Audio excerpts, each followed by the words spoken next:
everybody, and welcome back to another episode of Deep Thoughts. And today we are talking all about Fire Force Episode 2, The Heart of a Fire Soldier. But before we begin, I do want to quickly remind everybody that I am currently not actually at home. By the time you are seeing this video, I am actually away on a family trip. If you haven't seen my Dr. Stone video, I'll hopefully link it. There'll be a card above, so you guys can go check out that video where I go into a little bit more detail. But long story short, the video won't be quite the same as usual. Go check out the Dr. Stone video. I explain everything in like the first 2 minutes of that. But without further ado, let's go ahead and talk about Fire Force Episode 2. So what I've been doing for these videos, instead of going from the top of the episode to the end, is normally I'll go through my good points, then I'll go through some of my more negative I think I tried to say thoughts and points at the same time, and it came out as thoints. My more negative thoints. Jeez. But I'll go through my positive thoughts, then I'll go through my bad thoughts on the episode, and then maybe just some stuff worth noting. I don't have any negative thoughts about this entire episode, and no, I'm not kidding. I genuinely had no point where I was like, oh, I didn't like that, or like, oh, I would have done this. This is an A+ episode. I kid you not. I was genuinely blown away by this. It was really, really something. In fact, let's go ahead and start with a character who I'm growing really, really fond of, that being the Captain. The Captain character whose name is escaping me right now, even though I'm growing fond of him. Can't remember his name. Oops. But yeah, the Captain is a character who is like really approaching that he's really gunning for that Top Gun husbando spot. That top tier husbando status. He plays this lovable goofball, right? When he's when everything's chill, he's a lovable goofball. He's like, while you're talking to him, he's lifting weights. He's going so far as to lift weights with his face while talking to Shinra at one point. And he does come across as this like goofy, fun-loving kind of character. He's in charge, but he's got like he's chill, he's fun. But you really feel this reverence he has for the job. Like you really feel like when he's off the field, he's the fun-loving captain that we've come to know from episode 1. When you're on the field with him, it's different. It's not fun and games anymore. Now it's time to get real. It's time to get serious. And he really does. He doesn't feel like he's like slaying infernals for the fun of it. In fact, he even says that there are people in the Fire Force who do that, who do genuinely get joy out of slaying infernals, and he isn't like that. He berates Shinra and the new character Arthur for displaying their weapons, their tools, but in this case weapons, to the civilians, and including like the family of the infernal, and he berates them. Like he actually gives them crap for it, which I do feel is justified. Because to him, like, you're not just fighting a monster.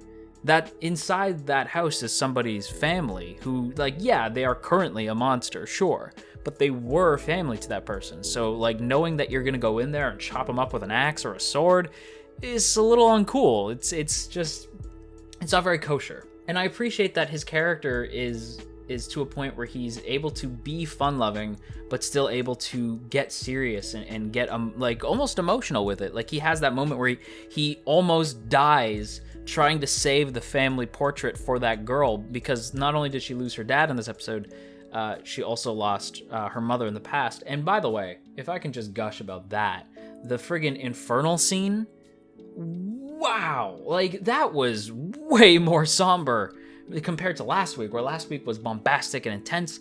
This week, man, what a gut punch. It like totally changed my view on how or what it is that they do, what the Fire Force does. Like, because at first I admit that I was what the captain like made fun of other Fire Force people for. Like I like saw them fighting infernals and thought like, yeah, man, this is fun, this is cool, this is exciting. Like, yeah, get them. But it did take that moment of reminder that, like, hey, man, these people who are infernals were at some point people. and do have like loved ones that they left behind the instant they exploded into flame, and they may be monsters now, but that's not how things always were. And they handled that scene with such grace.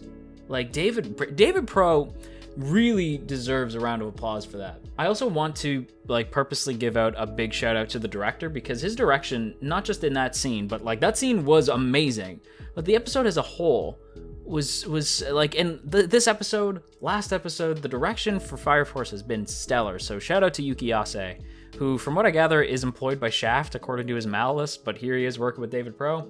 I don't know, but I just wanted to give that man some kudos. I don't know. That scene just, I don't know why, but it really hit me. It really got me feeling some kind of way. And it really makes me view what the Fire Force does a little differently. It's not all fun and games. It's some pretty serious stuff. I really dig that. You know what else I dig though? Waifus. I love me some waifus, and we got a top tier waifu in the form of Maki. Maki, okay, let me say, Spike Spiegel had it right, man. I love a woman who can kick my ass, and Maki can absolutely whoop my ass, I am sure. And her fight scene with Shinra and the newly introduced Arthur was dope. It may not have been as hype as episode 1's fight scene, but it was still really cool.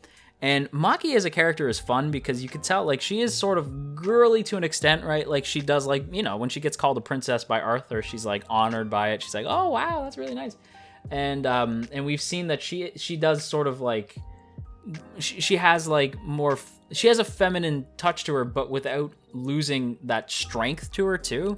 Like, and I don't know, I like characters who can be feminine, but also kick your friggin' ass. Like, just because being a girl has nothing to do with whooping ass, and I really appreciate that Maki is just a friggin' badass. She's also fun and cute, too, at the same time. Like, when she makes the little fire monster things, what was it, like, Sputter, or whatever the little ball of flame was? I was like, that's friggin' cool. I don't know, characters who can be fun and cute, but at the same time whoop ass, that's pretty, I think that's we don't see that enough. I really dig that. And yeah, Maki is clearly top tier waifu status. Them arms, man. Like she can kick my ass any day. I freaking love Maki. I have a feeling that eventually we may see that from Iris too. Like, I feel like Iris is eventually gonna step up and be another waifu, like top tier waifu contender of the season.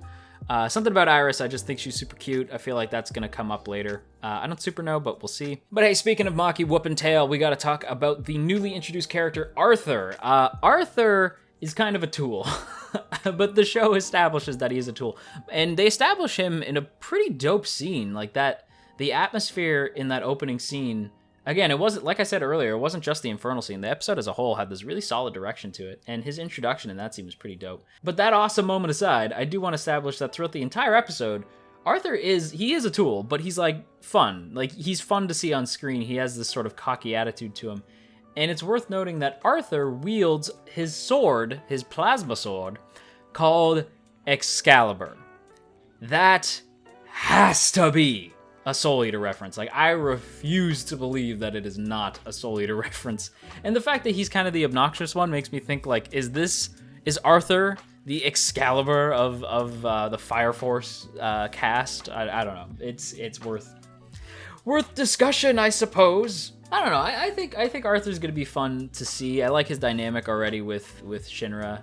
I don't know, man. Like, I'm really digging the cast. Like, I am really here for this cast. I'm here for the story. Not just the story, but also, like, the world building too. Like, we get some stuff in this episode, like I really dig that they established that Maki is, like, a badass, and she way outclasses the other two thanks to her soldier training. But she's still apprehensive to fight them because she is, what do they say? She's a second gen fire starter or whatever, second generation when it comes to, like, fire bending. I don't know I can't remember what they're called. But she needs, like, an actual fire to already be happening in order for her powers to jumpstart. Like, she can't generate fire, she can only control fire if it's already there. Whereas the third gens, like Shenra and I believe Arthur, are able to generate fire at will. That is really cool. I like that little, like, bit of world building where it's like, oh, some people can have fire, just generate fire, where others need fire already present, and some people just can't do it at all, like the captain. You also get cool stuff in this episode when it comes to their weaponry. We already know that Arthur has his, like, Excalibur. He has his sword. But Shinra gets this dope axe, the Type 7 axe, and it is friggin' cool. It not only is it clever world building, like the idea that they bring in these, like, not just regular axes like normal firefighters have, but the Fire Force has axes that can shoot spikes, given that they fight infernals. And they put put infernals to rest. Of course, they would need this crazy spike. That's friggin' cool, and it's just a neat, like, weapon design. Because I was like, yeah, why not? Like the way the axe is shaped, like, sure, it can fire out a stake. It's big, like the hilt is wide enough to actually do that. So yeah, hell yeah. Those are pretty much all my thoughts. I had not a single friggin' issue with this entire episode. I loved it. It's a total A+. Fire Force, man. I'm really freaking impressed. With that said though, guys, if you enjoyed today's video, then by all means hitting that like button, sharing the video around on the internet, why, that would be super rad of you. And if you're new here and you want to check out more from me, then by all means go ahead and hit that subscribe button, and why don't you ring that bell to join the good ones. But before we go, as always, I have to give a big shout out to the good folks over on Patreon, namely those in the Earl Grey tier: Dominic, Urza, No For Nothing, Maria Teresa, Omner Garamond, Opinionated Slime, Shadow Creative, Sipco Games, Tristan, and Veridin. Thank you guys so much for your continued support, and until our next meeting, you stay rad, and don't scary.